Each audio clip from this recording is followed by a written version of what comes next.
नमस्कार, पुन्हा एकदा स्वागत करते तुमचं एका नवीन रेसिपीमध्ये। इथे बघा 2 बटाटे घेतलेले आहेत आणि पोहे घेतलेत। इथे मीडियम साइजचे 2 बटाटे घेतलेत। बटाटे आपल्याला उकडून घ्यायचे आहेत आणि 2 वाटी पोहे घेतलेले आहेत। बघा इथे आणखी 1 वाटी पोहे घेतलेत मी मोजून।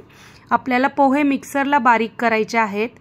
एकदम बारीक पावडर बनवून घ्यायची आहे मिक्सरला पोह्याची आणि बटाटे शिजवून घ्यायचे आहेत। इथे बघा आता कोथिंबीर, हिरवी मिरची, भरपूर असा कढीपत्ता, जिरे, लसूण आणि आल्याचा तुकडा घेतलेला आहे अर्धा इंच मी।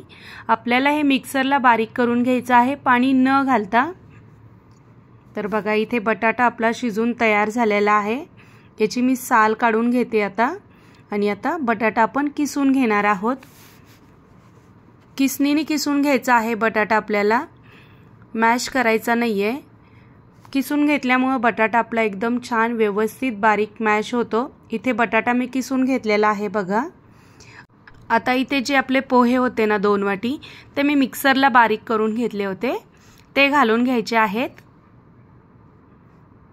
आणि जे आपण मिरचीचं वाटण केलं होतं ना, ते पण आपल्याला यामध्ये घालून घ्यायचं आहे। आपण जे घरामध्ये पोहे वापरतो ना, तेच पोहे आहेत हे। आता ना आपण यामध्ये हळद आणि धना पावडर घालणार आहोत आणि चवीनुसार मीठ। इथे बघा छोटा 1 चमचा हळद घालायची आहे आणि छोटे 2 ते 3 चमचे मी धना पावडर घालते। त्यानंतर छोटा पाव चमचा हिंग घातलेला आहे आणि चवीनुसार मीठ घालायचं आहे। आणि आपल्याला हे छान असं पीठ मळून घ्यायचं आहे, लगेच पाणी घालायचं नाहीये। इथं बटाट्यामध्येच आपल्याला हे पीठ मळून घ्यायचं आहे। आता की नाही आपण हे छान असं मिक्स करून घेणार आहोत। हे जे बटाट्याचं मॉइश्चर असतं ना, त्यामध्येच आपलं हे पीठ छान मळलं जातं। बघा इथे मस्त असं आपलं हे पीठ मळून तयार झालेलं आहे। पण आता आपण यामध्ये की नाही 3 चमचे गव्हाचं पीठ घालणार आहोत। तुम्ही मैदाही घालू शकता, पण मी इथं गव्हाच्या पिठाचा वापर करते। तर बाइंडिंग येण्यासाठी आपल्याला 3 चमचे गव्हाचं पीठ घालायचं आहे। खूप जास्त पीठ घालायचं नाहीये, 3च चमचे पीठ घातलेलं आहे मी। आणि पीठ घालून आपल्याला हे परत मळून घ्यायचं आहे। आता हे घट्ट झालेलं आहे थोडंसं बघा। तर यामध्ये आपण गरजेनुसार पाणी घालायचं आहे थोडं थोडं आणि याचा आपल्याला डो बनवून घ्यायचा आहे। जशी आपण चपातीला कणिक मळतो ना, तशीच तुम्ही कणिक मळून घेऊ शकता। ह्याची थोडीशी घट्ट मळायची, इतकी पातळ नाही मळायची आहे। तर बघा इथे मस्त असा आपला हा डो तयार झालेला आहे। थोडंसं पाणी घातलेलं आहे परत आणखी मी, आणि आपल्याला छान असं याला मळून घ्यायचं आहे। इथे आपले बघा कणिक मळून तयार आहे। आता थोडंसं तेल घेतलेलं आहे आणि तेल लावून आपल्याला परत एकदा याला असं छान मिक्स करून घ्यायचं आहे आणि 10 मिनिटासाठी आपण याला झाकून ठेवणार आहोत, जेणेकरून छान आपली हे पीठ भिजलं जातं। तर याला 10 मिनिटं मी झाकून ठेवते बघा। 10 मिनिटं झालेले आहेत। इथं पोळपाट घेतलेला आहे आणि एक प्लास्टिकचा कागद घेतलेला आहे बघा। प्लास्टिकची पॉलिथिन होती ना, ती स्क्वेअरमध्ये कट करून घेतली आहे आणि त्याला तेल लावून घेतले थोडंसं। आणि बघा इथं जी आपण कणिक मळून घेतलेली होती, थोडंसं तेल लावायचं हाताला आणि आपल्याला याचा छान असा एक उंडा बनवून घ्यायचा आहे आणि प्लास्टिकच्या कागदावरती आपल्याला ठेवून द्यायचे। प्लास्टिकचा कागद आपल्याला फोल्ड करायचा आहे, थोडंसं तेल लावायचं आधी। बघा मी दाखवल्याप्रमाणे तुम्ही असं करा आणि आपल्याला हे लाटण्यानी लाटून घ्यायचं आहे, पराठा बनवून घ्यायचा आहे। तर बघा छान असं लाटलं जातं मस्त। आपल्याला हे प्लास्टिकवरतीच लाटून घ्यायचं आहे, पीठ लावून पोळपाटावरती लाटायचं नाहीये। भरपूर चिकट असतं हे, लाटल्या जात नाही व्यवस्थित, म्हणून आपण याला तेल लावून प्लास्टिकवरतीच लाटून घ्यायचं आहे। बघा इथं मस्त असं एकदम छान असं लाटून तयार आहे। तुम्ही तुमच्या आवडीनुसार छोटी मोठी साईज ठेवू शकता। मी मीडियम साईजचे पराठे बनवून घेते।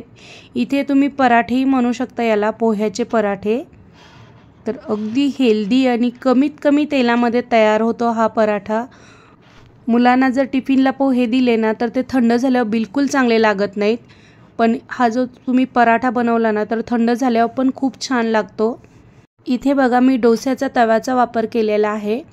तवा छान गरम झाला की तेल घालायचं थोडंसं आणि अलगद असं काढून घ्यायचं आहे बघा। खूप पटकन निघला जातो आणि आता याला आपण छान असं भाजून घेणार आहोत। आपण यामध्ये बटाटा घातल्यामुळे हे तुटण्याची शक्यता असते, त्यामुळे व्यवस्थित आपल्याला उलटायचं आहे। तर इथे बघा उलटण्याने उलटल्यामुळे हे तुटतंय जरा, त्यामुळे हातानेच उलटायचं आहे याला। आपण वरून तेल लावायचं आहे, जसं आपण पराठा भाजून घेतो ना, आलू पराठा वगैरे, तसंच आपल्याला हे भाजून घ्यायचं आहे। प्रत्येक वेळेस घरातली मंडळी तेच नाश्ता खाऊन कंटाळतात, तर नेहमीच आपण पोहे बनवतो, तर एकदा अशा पद्धतीने पोह्याचे पराठे बनवून बघा, खूप छान होतात। तर छान असे आपल्याला हे पराठे भाजून घ्यायचेत, तेल लावून घ्यायचं आहे। तुम्ही तेलाऐवजी बटर किंवा तुपाचाही वापर करू शकता तुमच्या आवडीनुसार। इथे बघा छान असं भाजून घेतोय आपण आता, मस्त असं एकदम मस्त खरपूस भाजून घ्यायचे आहेत। चव तर अप्रतिम लागते। इथं छान असं बघा पराठा भाजलेला आहे आणि अशाच पद्धतीने मी बाकीचे सर्व पराठे करून घेते। मुलांना तर खूप आवडतील, एकदा नक्की करून बघा, टिफिनलाही तुम्ही देऊ शकता। तर मस्त असे आपले हे बघा पोह्याचे पराठे तयार झालेले आहेत। एकदा घरी नक्की बनवून बघा, घरातल्यांनाही वाटेल की काहीतरी नवीन मस्त अशी डिश बनवली आपण। तर इथे बघा मी सर्व पराठे बनवून घेतलेले आहेत। तुम्ही जर माझ्या चॅनलला नवीन असाल तर प्लीज चॅनलला सबस्क्राईब करा। तुम्हाला माझ्या ह्या रेसिपीचे व्हिडिओ आवडत असतील तर लाईक आणि शेअर नक्की करा। मी नेहमीच तुम्हाला अशा नवीन नवीन रेसिपी दाखवायचा प्रयत्न करेन। तर बघा इथं मस्त असे पराठे तयार झालेले आहेत। तुम्ही सॉससोबत किंवा दह्यासोबतही पराठे खाऊ शकता। मी जेवढं प्रमाण सांगितलं होतं ना, त्यामध्ये साधारण 10 ते 12 पराठे झालेले आहेत।